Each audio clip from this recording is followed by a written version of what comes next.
तो दोस्तों हमारे सामने पंडित जी है। आज हम आपको अभी बताएंगे कि प्रातःकाल उठने से क्या क्या लाभ होते हैं। और आज क्या बोलते हैं, आज वो है सोमवार के दिन किस देवी देवता का पूजा किया जाता है वो भी बताएंगे।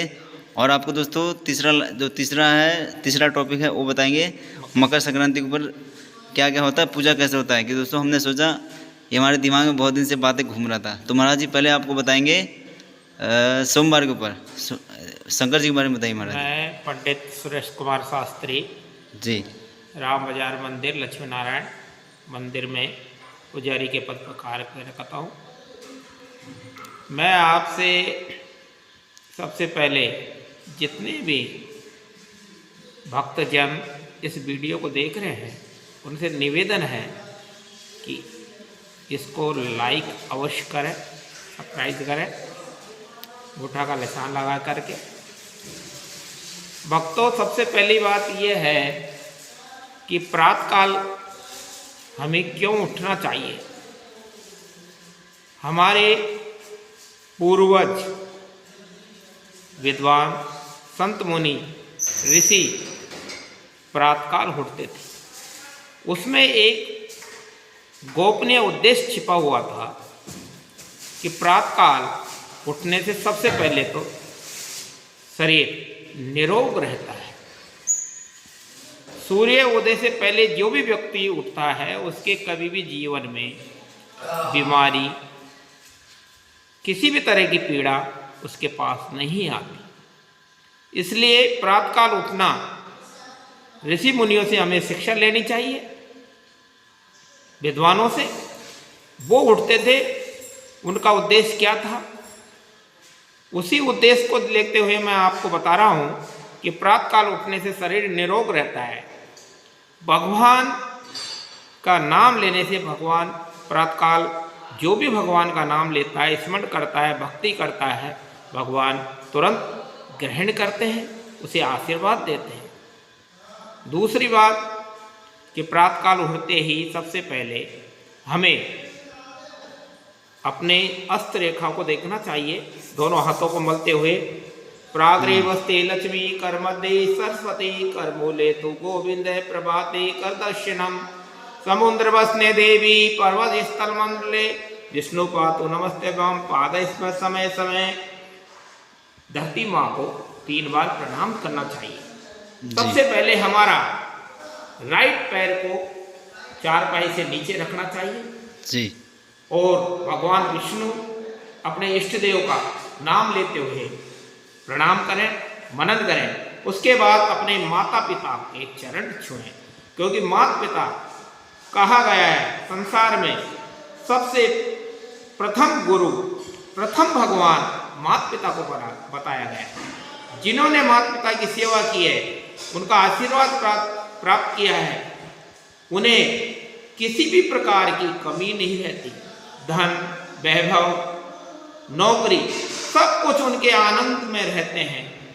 क्योंकि आप उदाहरण देखते रहिए श्रवण कुमार, जिन्होंने अपने माता पिता की सेवा करते हुए अपने प्राणों को न्यौछावर किए जी, जिनका इतिहास आज भी हमारे सामने है। भगवान राम, जिन्होंने माता और पिता दोनों की आज्ञा मर्यादाओं का पालन करते हुए, जबकि दशरथ जी ने ये नहीं कहा था कि भगवान राम को कि आप वनवास जाइए, लेकिन उन्होंने अपने पिताजी की मर्यादा को ध्यान में रखते हुए कि आज मेरे पिताजी मोह के वश में मुझे नहीं कहे हैं, लेकिन यदि उनके वचन टल जाते हैं तो रघुकुल की रीत जो चलती आ रही है, रघुकुल रीत सदा चली आई, प्राण जाए पर वचन जाई, ये वचन झूठे पड़ जाएंगे। चलिए। सोमवार को हमारे शिव पुराण में लिखा हुआ है भगवान भोलेनाथ की विशेष पूजा सोमवार के दिन की जाती है। इस दिन एक अद्भुत वार है जी। 7 वारों में सर्वश्रेष्ठ वार बताया गया है, क्योंकि ये भगवान भोलेनाथ की पूजा का वार बताया है। शास्त्रों में, शिव पुराणों में इसका लेख है कि जो भी भक्त सोमवार के दिन भोलेनाथ के तुच्छ पूजा करता है, छोटी से छोटी जल की अर्पण करता है, उसकी समस्त मनोकामना पूर्ण हो जाती है। महाशिवरात्रि को एक भक्त ने अज्ञानवश जल से अभिषेक किया था, बेलपत्र ऑटोमेटिक गिरे हुए थे, उनके द्वारा ही भोलेनाथ प्रसन्न हुए, उन्हें दर्शन दिया और उनको आशीर्वाद दिया। ऐसा भक्त हुआ, वो अपने शिकार खेलने लिए जंगल में गया था। जी जी। रात्रि होने के कारण एक वृक्ष के ऊपर चढ़ गए कि कोई पशु आएगा तो मुझे नुकसान पहुंचा सकता है और मुझे शिकार करना जरूरी है। वृक्ष बेलपत्र का था, उसके ऊपर जाके बैठ गए। भगवान की कृपा हुई, एक मृग पानी पीने के लिए आया जी। और वृक्ष भी सरोवर के किनारे था। उसने उस मृग को मारने के लिए तीर छोड़ा। जी जी। तो बैलेंस बिगड़ जाने के कारण ऊपर से पत्ता टूट करके शिव भोलेनाथ के सिर के ऊपर गिरा और जो बाण दिया तो बाण हिलने के कारण मृग के न लग करके जल में लगा, जल उछट करके भोलेनाथ के सिर पे आके गिरा। प्रथम पैर की पूजा हुई। उसी प्रकार 3 पैरों में अलग अलग पशु आए और पशु शिकार करने के लिए उसने तीर छोड़ा और वो जल और पत्ते उनके ऊपर गिरते रहे। 4 पैर की पूजा होते ही भोलेनाथ प्रकट हो गए कि भक्त नीचे आइए। जब भक्त आया तो भक्त ने कहा, हे प्रभु, मैंने तो आपकी कभी जीवन में पूजा नहीं की, न मैंने कभी ध्यान किया, न मैंने आपकी भक्ति की। हे प्रभु, आप दया सिंधु हो। हे प्रभु, मेरे अज्ञान को माफ कीजिए, क्षमा करो। भोलेनाथ बड़े प्रसन्न हुए और कहा, जो मांगना सो मांग। तो उन्होंने केवल एक ही मांगा, हे प्रभु, मुझे आपकी भक्ति, आपकी चरणों की स्मरण पोषण करते सेवा का अवसर दें।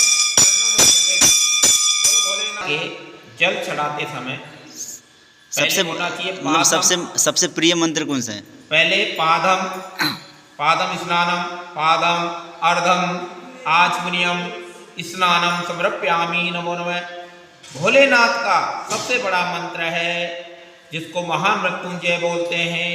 ओम त्र्यंबकम यजामहे सुगंधि पुष्टिवर्धनम उर्वारुकमिव वंदनान् मृत्यो मोक्षयमामृतात्। ये बड़ा वाला मंत्र है। यदि भक्त इसको याद नहीं कर सकते और नहीं बोल पाते तो छोटा मंत्र है ओम जून सह। इस मंत्र को 8 बार बोल करके भोलेनाथ को जल चढ़ाएं और अपनी मनोकामना पूर्ण करें। 61 दिन यदि कोई जल चढ़ाता है और 8 बार यदि ओम जून सह का मंत्र का जाप करता है, उसकी समस्त व्याधाएं दूर हो जाती हैं, उसके कष्ट दूर हो जाते हैं, महामारी भी दूर हो जाती है, मृत्यु से अमृत की ओर आ जाता है। जी बस ठीक है पंडित जी, स्टार्ट। मकर संक्रांति हमारे 14 जनवरी की मनाई जाती है। हिंदू देश है हमारा हिंदुस्तान, इसमें अनेक त्यौहार रोज मनाए जाते हैं। उनमें से प्रमुख त्यौहार मकर संक्रांति भी है। ऐसा लेख है कि सूर्य मकर रेखा में इस दिन प्रवेश करता है। इस दिन का दान पुण्य सबसे पवित्र व फलदायक माना जाता है और गंगा सागर में पहली बार मकर संक्रांति को ही दर्शन होते हैं भगवान के स्नान जी के। जी, अपने आप समुद्र दोनों तरफ पहाड़ की तरह खड़ा हो जाता है, वो रास्ता खुल जाता है। केवल गंगा सागर के दर्शन मकर संक्रांति पे ही होते हैं। और सूर्य दक्षिणायन में रहता है, इसी दिन मकर संक्रांति से ही उत्तरायण में आता है।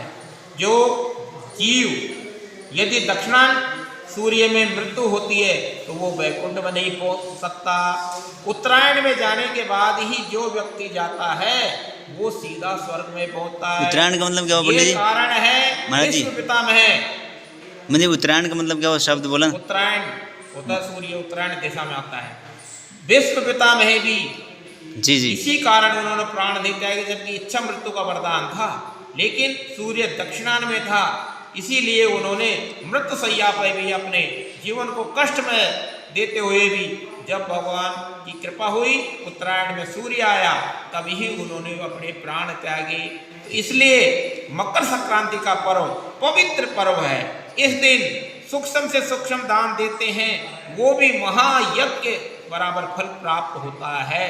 इसलिए हमें दान पुण्य अवश्य करना चाहिए और भगवान की सेवा, अपने इष्ट देवों की पूजा करनी चाहिए। तो प्रदूषण के बारे में कुछ बात बता दीजिए लोगों को। भक्ति से ज़्यादा जरूरी पंडित जी। मैं सभी भक्तों से करवत निवेदन करता हूँ कि अधिक से अधिक प्रदूषण को रोकने का प्रयास करें। हमारी सरकार कर रही है, लेकिन जब तक प्रत्येक व्यक्ति जागरूक नहीं होगा, नियंत्रण नहीं करेगा, जब तक प्रदूषण रुक नहीं सकता। एक बात और पंडित जी 1 मिनट। और प्रदूषण को रोकने के लिए ये प्रदूषण, उसके लिए हमें पेड़ भी लगाना चाहिए पंडित जी। प्रदूषण रोकने के लिए हमें विशेष रूप से जितने पेड़ पौधे लगाएंगे उतना ही प्रदूषण कम होगा जी। दूसरी बात, गंदगी का हमें विशेष ध्यान रखना चाहिए। वाहनों का कम से कम यूज लेना चाहिए, और यदि दूसरे आदमी है उसको भी समझाना चाहिए, भैया इससे ये प्रदूषण होता है जी। हम मिट्टी धूल नहीं उड़ानी चाहिए। फटाके जो भी अपने बारूद संबंधी चलाते हैं उनके ऊपर रोक होनी चाहिए, और सबको मिलजुल करके प्रदूषण का सामना करना चाहिए, मिलजुल कर इसका उपाय करना चाहिए। जब हम सब संगठन से करेंगे तो प्रदूषण बिल्कुल खत्म हो जाएगा। सरकार बहुत प्रयास कर रही है, लेकिन हम जब तक जागरूक नहीं होंगे जब तक प्रदूषण नहीं हो सकता। प्रदूषण क्यों होता है? हमारे कारण, हम लोग ही प्रदूषण को पनपाते हैं। जी जी। कहीं पलाई जलाई जा रही है, कई कल कारखाने चल रहे हैं, उनकी धुआएं आ रही हैं, कई पटाखे विशेष रूप से चलते हैं। पंडित जी सुनने में एक बात और भी आ रहा है ना कि आजकल जैसे सर्दी हो रहा है, अलाव लोग जला रहे हैं, तो अलाव के रूप में लोग। बिल्कुल, वो हम ही तो कर रहे हैं। जो भी है, जो हमारे द्वारा ही प्रदूषण। अब इसमें सरकार की क्या गलती है? सरकार तो कोशिश भरसक कर रही है कि प्रदूषण रोका जाए। जब तक हम सब जब तक एकत्रित नहीं हुए, जागरूक नहीं होंगे, जी जी, हमें अंकुश लगाना चाहिए सबको मिल करके कि भाई ऐसा नहीं करना चाहिए, जी तभी ही प्रदूषण रुक पाएगा। जय हिंद, जय भारत।